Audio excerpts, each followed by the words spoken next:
мен Шымкенттің айқаяғы,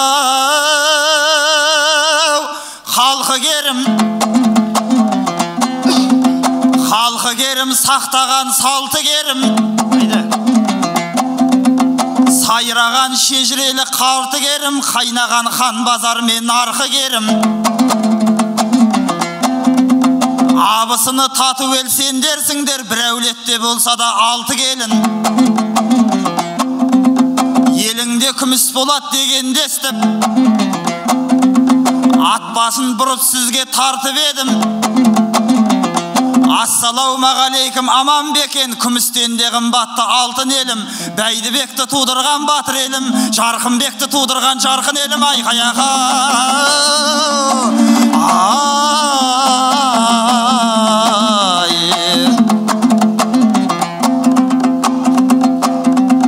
Ернұр, сізге бұл күміс мақтан боп па?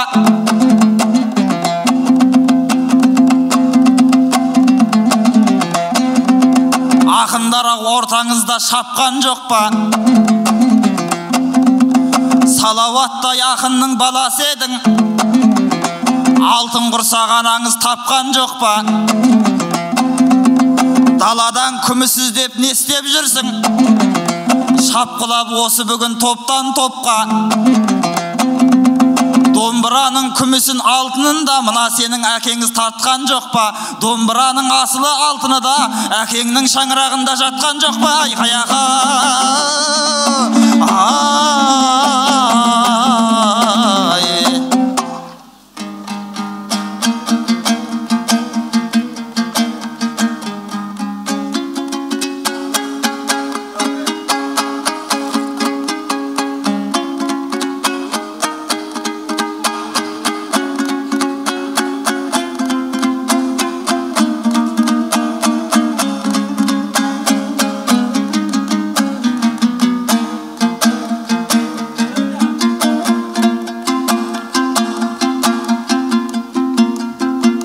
естілсе шапты белдің шулағаны,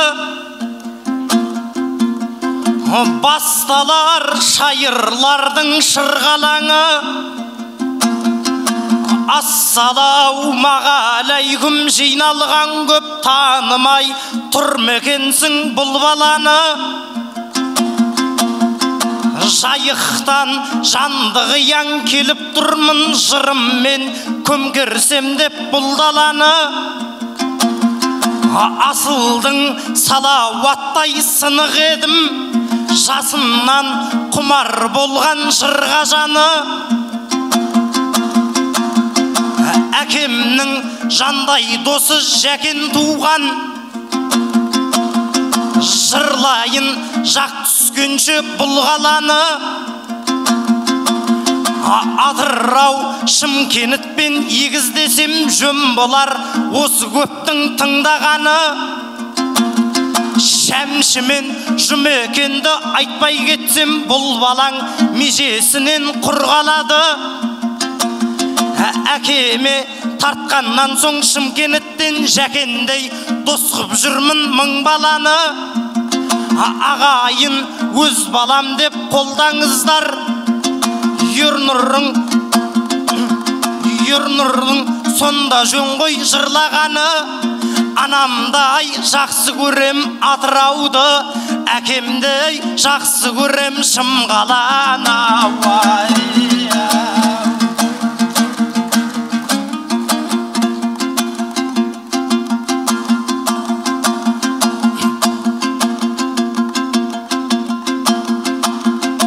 Айболат, сахнаға бек отырдың, жайғасып жанымызға дөп отырдың. Әкеңіз алтын домбыра тартқан ғой деп ақпарат айтып неге көп өкіндің? Күміске мен қызықсам арман бар ма? Уайымын Атыраудың жеп отырмын. Әкеміз тартқан алтын домбыраны күміспен бір қаптасам деп отырмын.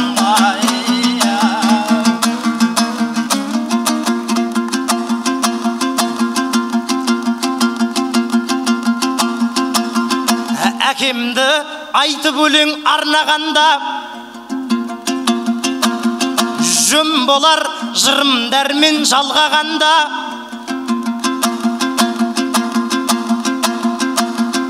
Күмісті не қыласың дегенің не? Сен өйтіп қателесіп жолда қалма. Тек қана Атырауда алтын бардай, сөзіңді жолдадың ау жолдағанда. Айболат, сонда сіздің ағаларың ауылда алтын домбыра алмаған ба?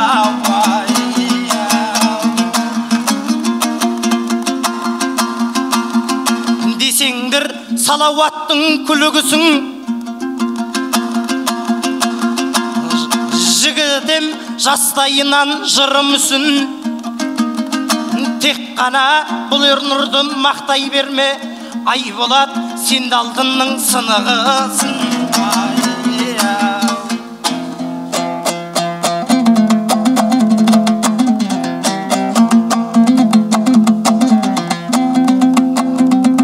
Құрдың ғой әр салалы айқаяқа өлеңіңді, шамасы жеткенінше өре білді. Дұрыс айтқан сөзімді дұрыс ұқпай, жырыңыз болып отыр неге мұңды? Неліктен сен теріске шығардың ау? Осынау мені сұнған көлемімді. Әкеңнің ұстап кеткен қарағашы алтыннан да қымбатты дегенімді. Көрейін жаныңызға маңайлап ал, сауал қылсам өзіңе оңай болар. Алтынды күміспенен қаптайым дейді, ал жасқан адамдар солай болар. Күмісті алтынмен қаптаса жөн секілді, алтынды күмістесе қалай болар?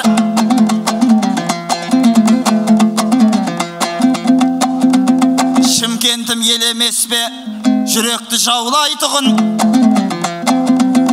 Жер бар ма мұны өзіңнен аумайтұғын. Шетелдің Швейцариясын ап келсе де, бәрібір бір өзіңдей болмайтұғын. Шаянды да шипалы шөбөседі, жөн болар диірмене жайлайтуым. Топырағын өзгертсе өледі екен, бұл жердің қасиеті сондайтұғын. Дәл солай барлық қазақ сенен көшсе, Алаштың ақыры сол сорлайтұғын. Шымкент барда береке, бірлікте бар, орда басым ырысқұт орнайтұғын. Шымкент қазақтықтың астанасы, сен барда тілім дінім солмайтұғын. Төсінде тамыр жайған жусаны да, бөтен жерге орын тебе алмайтұғын. Айқаяға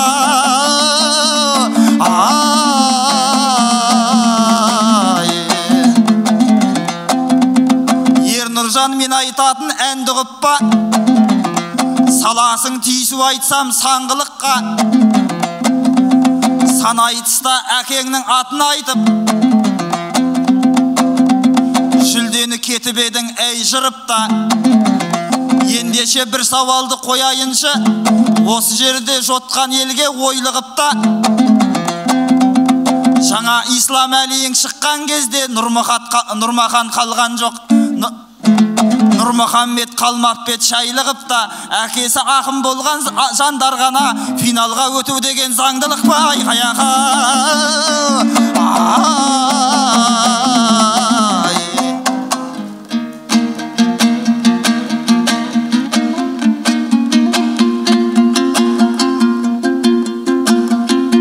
Айболат, ақтөбелік өкілсің ғой,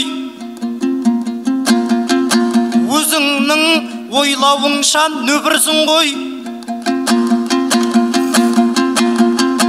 Алтынды күміс қайталап ап, өзіңде қателесіп отырсың ғой.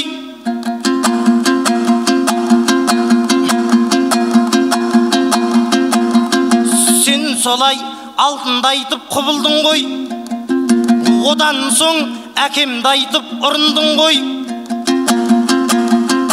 Алтын мен күмісті айтып қайта-қайта, одан соң шөпшөңгеге бұрылдың ғой.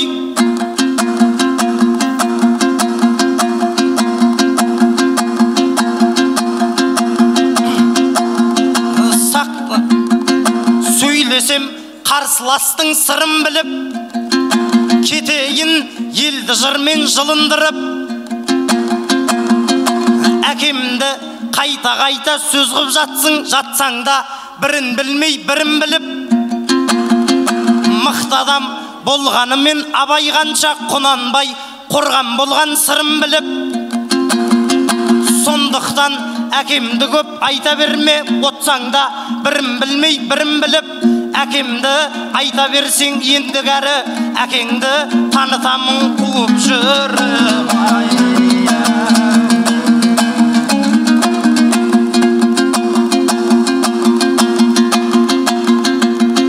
Мені әкеп жағымсыз қып теледі ғой, бұл солай өлеңдерін өреді ғой.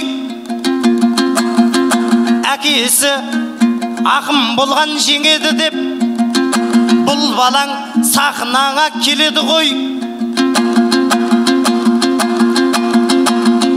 Ислам Әли жаңа жеңіп кетсе, өзінің бойға біткен өнері ғой. Ал енді ар жағында бір жанағам, еліне емен жарқын беделі ғой. Салауат менің әкем айтысқанда, адырау ел халық демін әркез береді ғой. Жақсыдан жақсы туар дейді қазақ, сол сөзге Ернұр бүгін сенеді ғой. Сондықтан қай жағынан қараса да, балдары әкесінің жеңеді ғой.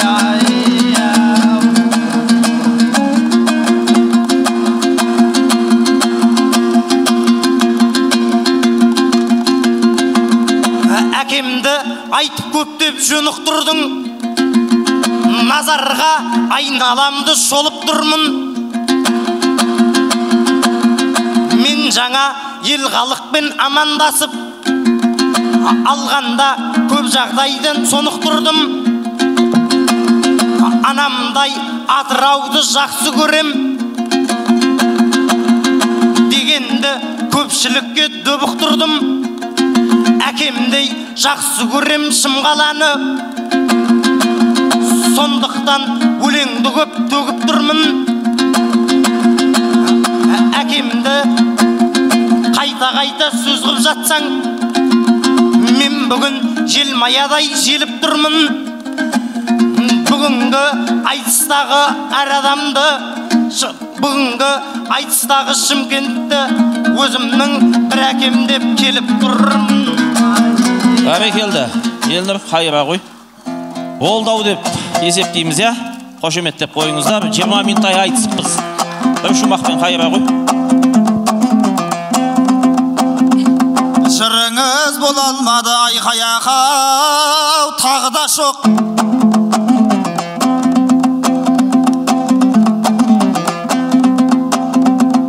Одан да Атыраудың жолына соқ. Диірменені шөп шөнге деп қояды. Әншейін айта салдың оны да тек. Диірмені түгілі Шымқалалық, еліңіз таппай жүр ғой малыңа шөп.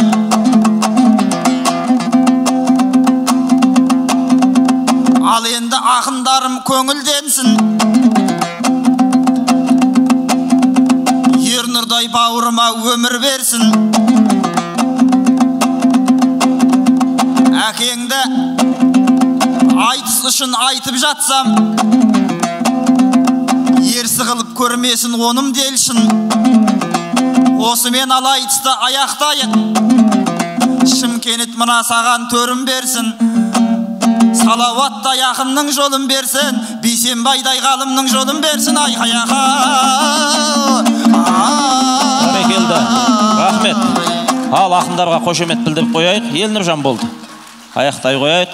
Мынау кезінде 90-шы жылдары мына Аманжол ағаларымызбен айтысып, қазақ айтыстың аспанында қалықтаған Салауат Исақаев деген ағамыз өткен Атырауда. Мына Ернұр Исақаев сол алтынның сынығы, тектінің тұяғы сол Салауат ағамыздың баласы. Әкем деп жатқаны сол. Талай ақындардың осы бір шама ұл қыздары қазір жастардың айтысына қосылып додада бақ сынап жүр. Енді қазылар алқасы бағасын берейік. Айтысты бастаған бер жағындағы Ақтөбе облысының ақыны Айболат Көшкінбай жеңді дегендеріңіз қол көтеріңіздер. Еркебұлан Қайназар бір адам көтерді. Жаңағы Салауат ағамыздың ұлы Ернұр Исақаев Атыраудан жеңді дегендеріңіздер. 4 ақын келесі кезеңге Елнұр Исақаев өтті.